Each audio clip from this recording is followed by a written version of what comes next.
Welcome to the Nathan Honus Fitness Lifestyle channel video, and this week is part 3 now of the focus triangle. Remember, I've covered this week by week, so as I talk through each of these 3 principles of this focus triangle, I'll leave a link of each of the videos. Because what I've done is each week I've roughly went through each of the principles and dug deeper into one of them. So let's just briefly start that from scratch. So the first one is shift or shred. So what I mean by that is shift is very often a lot more of a slower process, whereas shred is like the finishing part at the end. But the main thing in that is weight loss, changing your habits to good habits and creating a new you. And there's lots of principles with that, but normally with the shift, it's like a lifestyle change, making them little changes. And shred is a little bit more strict because it's right at the end of getting that little nitty gritty bit, but you want to make sure you start with shift. Again, if you want to see that whole video, I'll leave a link right here. Then just part 2 was this other part, and that is gain and gaintaining. Now, what I mean by gain is, for me, for example, and for my clients, that would be more probably gaining more tone, gaining more muscle. But someone actually did leave a comment about that. Could it be gaining towards something which is more specific? And that could be, you're right. So let's just say, for example, you're looking to do Total Warrior event. Then your gaining part would be doing things towards achieving that particular activity. It could be that you went down playing golf. So obviously you'll be more specific towards playing golf, improving certain areas. But for me and the type of clients I train, which is working guys, working mums, that they would tend to want to create more tone, more muscle, would tend to be at the age of 35 to 50, and having a combo of doing cardio, increasing that NEAT energy, and obviously doing forms of HIIT if they choose to do that, or activities they enjoy. Doing sort of some form of resistance and weight training is only going to improve their overall physique and make them fitter and healthier. So yeah, so that's gaining, and the whole gaintaining is a bit more of, in a way, it's kind of a bit more calculated. Once you get used to using your tracking, which we experience when you're doing shifting, then you can have what I call carb cycling, where you do bigger days of eating where you're going to lift weights, and lower days of eating, the days where you don't. And obviously you can achieve gaining muscle really slowly without compromising, putting on too much fat. But again, I'll leave a link here for that particular video. And now we're going to go into stop and sustain, which to me is an unspoken about area where a lot of people go wrong. Because as you can imagine, when you're fully focused, you are losing the weight or you are gaining muscle. But what happens to people when they stop? What do? And I think the art is having that awareness and understanding that just because you stop completely, it doesn't mean that you have to sabotage all your results. You can still keep them. So in this column, I'm going to just talk about some of the sort of actions in order to stop, not only stop and relax, that's important, but to sustain your results. And if you do go a little bit back, it doesn't matter. But what you have to not do is feel like you completely went to square one. And when that happens, you almost have to start, you feel like you're starting again, at least. So the art is, if you get this section right, you might need to do a little bit of a shift, but that would only be a little small time, as in 1 to 3 weeks.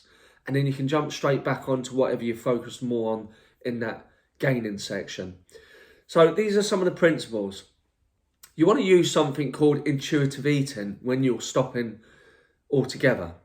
Yes, you may not need to track if you're stopping, because most importantly, you want to make sure that you are relaxing. So you may not want to track at all, but you still want to use intuitive eating where you're going to kind of not completely go off the rails. And I almost describe, if you like, calories as money.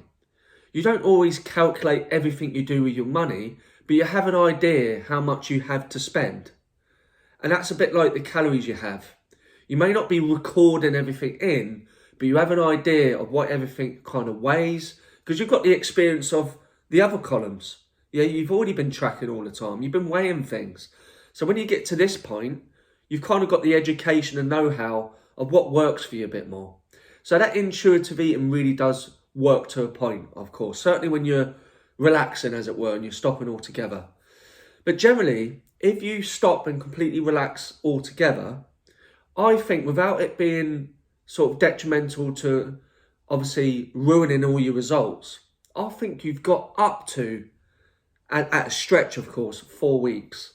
4 weeks of really not worrying about tracking or anything, doing what you kind of want, you know. So for me, I'm in a position now where my psychology is at a level that if I go on holiday and I'm completely relaxed, I still enjoy going and exercising, but I won't force it. It's just something my body craves. And I think that's the wonderful thing about the more you live this journey of this focus triangle, this part is so easy because you're doing things naturally, if that makes sense. However, what I tend to find is if I'm on holiday for, let's say, 2 weeks, I often find when it gets to the end of the second week, and you may relate to this, you're starting to let more things slip in a little bit more. As in, you're starting to have a bit more entertainment food.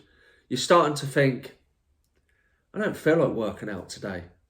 So as you go along, I think you get a little bit more relaxed because obviously your body adapts to what you do most of the time. So very often when you are on holiday, you're in a, let's face it, you're not in your usual environment. So it can slip you down things what you wouldn't normally do. So I'd say from 2 weeks, if you stopped altogether, this is when you probably need to start just tracking back a little bit. Again, you can still, in this section, I'm not saying that you're going to stop relaxing, but you probably just need to rein a little few bits in a little bit.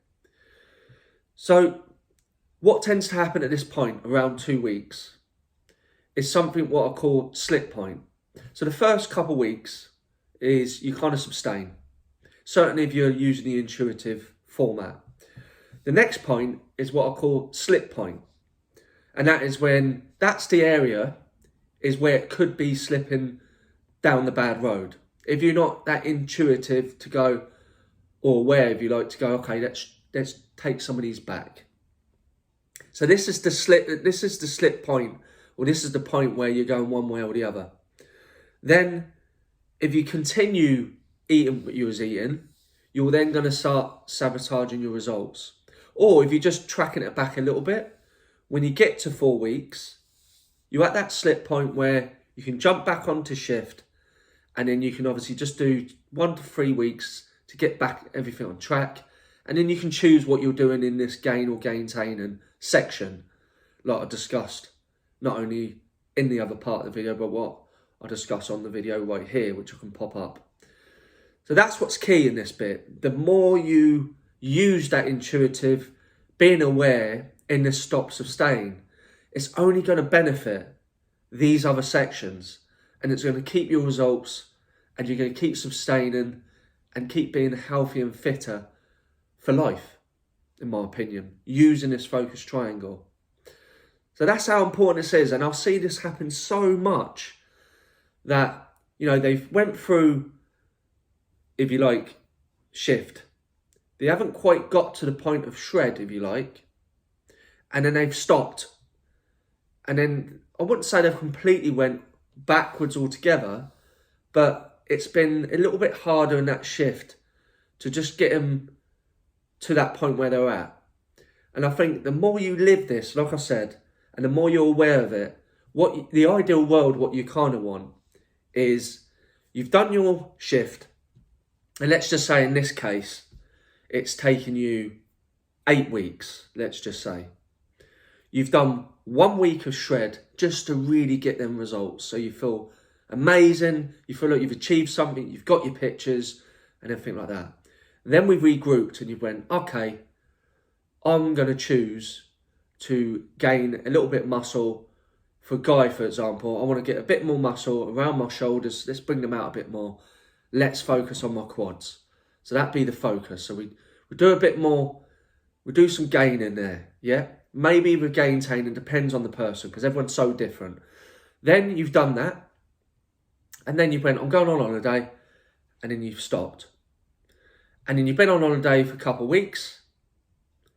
Great, you've enjoyed it, you've come back, you've had a little regroup in this shift. It's taken you no more than 3 weeks, and then you've jumped straight back into this, whatever you choose to do, gaintaining.